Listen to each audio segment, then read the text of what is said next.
මෙහෙමයි අපි අද කතා කරන්න යන්නේ පරමාණුවක අයනීකරණ ශක්තිය ටික දුන්නට පස්සේ ඒ පරමාණුව මොන කාණ්ඩෙද තියෙන්නේ කියලා හොයාගන්න විදිහ. දැන් පරමාණුවක දැන් අයනීකරණ කියන්නේ මොකද්ද? සාමාන්‍ය සරලම අයනීකරණය කියලා කියන්නේ ඉලෙක්ට්‍රෝනයක් ගලවන එකනේ. ඉලෙක්ට්‍රෝනයක් ගලවනවා කියන්නේ ඉලෙක්ට්‍රෝන එකක් න්‍යෂ්ටියට බැඳිලා තියෙන ආකර්ෂණ බලයකින්. ඉලෙක්ට්‍රෝනයක් ගලවන්න නම් අපි ඒ ආකර්ෂණ බලය බිඳින්න ඕනේ. ආකර්ෂණ බලය බිඳින්න නම් පිටින් ශක්තියක් දෙන්න ඕනේ. අන්නේ ශක්තියට තමයි අපි කියන්නේ අයනීකරණ ශක්තිය කියලා. හරිද? එතකොට අපි දැන් කතා කරන්න යන්නේ ඇත්තටම මොකක් හරි පරමාණුවක අයනීකරණ ශක්තිය ටික. ඒ කියන්නේ මේක දැන් උදාහරණයක් ගන්න මේකෙන් කියන්නේ දැන් අපි හිතමු x කියලා පරමාණුවක් තියෙනවා කියලා. මේ x කියන පරමාණුවේ පළමු ඉලෙක්ට්‍රෝන ගලවන්න 578ක් දෙන්න ඕනේ. දෙවෙනි ඉලෙක්ට්‍රෝන ගලවන්න 1817ක් දෙන්න ඕනේ. තුන්වෙනි ඉලෙක්ට්‍රෝන ගලවන්න 2745ක් දෙන්න ඕනේ.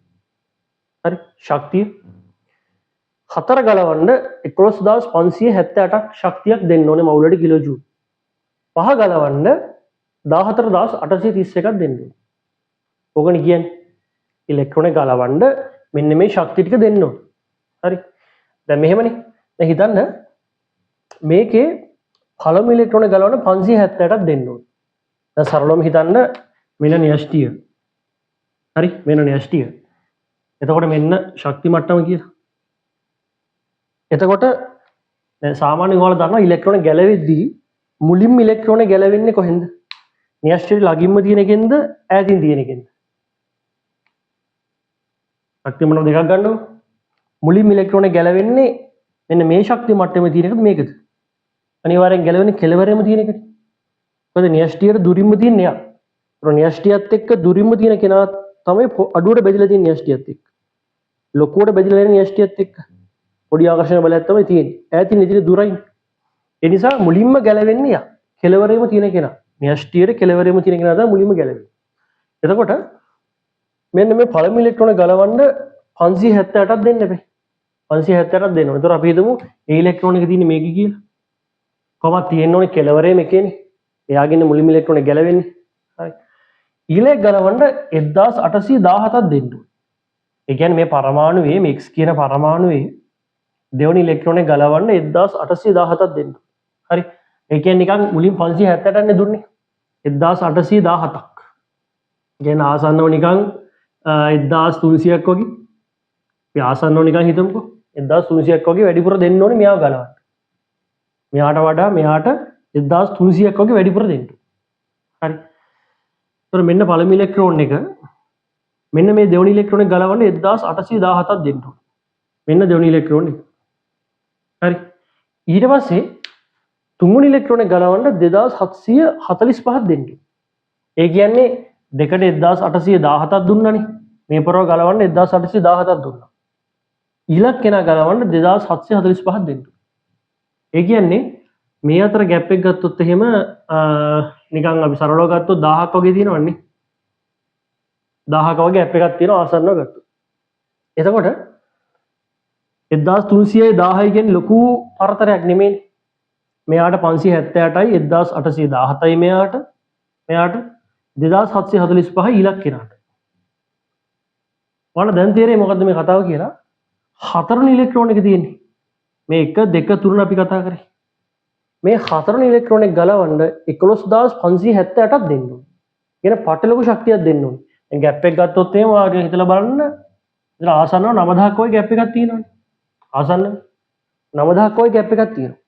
ඒ කියන්නේ මෙයාට වඩා මේ තුන්වෙනි ඉලෙක්ට්‍රෝනයට වඩා ඊළඟ ඉලෙක්ට්‍රෝන එක ගලවන්න අපි දෙන්න ඕනි ශක්තිය 11578ක්. ඒ කියන්නේ කලින් එකට වඩා 9000ක් වැඩිපුර දෙන්න ඕනේ. ලොකු ප්‍රමාණයක්. දැන් මුලින්ම 1000 1300 1000 වගේනේ දුන්නේ. පරතරය තිබ්බේ. දැන් 9000ක පරතරයක් තියෙනවා. ඒතර 11578ක් දෙන්න ඕනේ.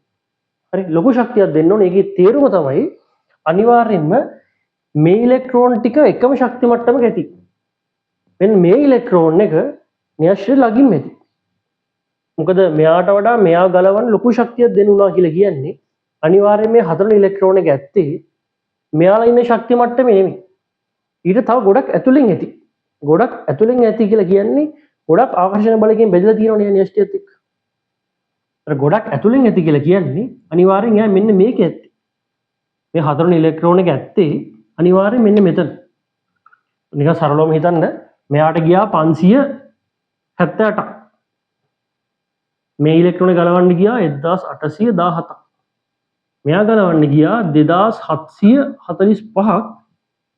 එකම ශක්ති මට්ටමක තිබ්බ නිසා මේ වගේ 1310 වගේ පරතර තිබ්බේ කට්ටිය අතර. ලොකු වෙනසක් තිබ්බේ නැහැ ගලවන්න.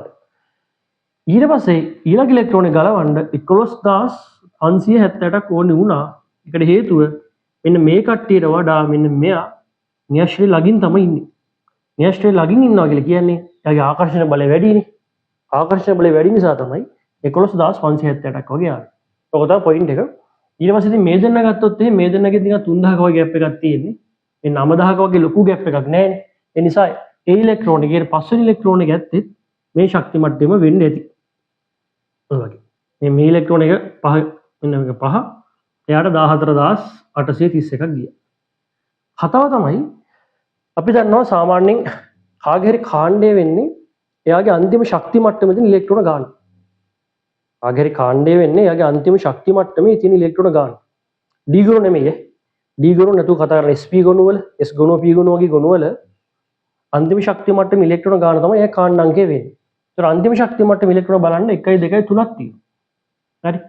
ඉලෙක්ට්‍රෝන 3ක් තියෙනවා කියන්නේ මෙයා ඉන්නේ 13 වෙනි කාණ්ඩේ වෙන්න ඕනේ. 13 වෙනි කාණ්ඩේ තමයි අන්තිම ශක්තිය මට්ටමේ ඉලෙක්ට්‍රෝන 3ක් තියෙන්නේ. හරි. එයාගේ වින්‍යාසය ns2 np1 වින්‍යාසයකනේ යන්නේ. 13 වෙනි කාණ්ඩයයි. අන්තිම ශක්තිය මට්ටමේ ඉලෙක්ට්‍රෝන 3ක් තියෙනවා කියන්නේ මේ අනිවාර්යයෙන්ම 13 වෙනි කාණ්ඩේ මූලද්‍රව්‍යයක් වෙන්නේ. අන්න එහෙම තමයි අපි අයනීකරණ ශක්තිය ටික දුන්නට පස්සේ කවුරු හරි පරමාණුවක් ඉන්න කාණ්ඩේ හොයාගන්නේ.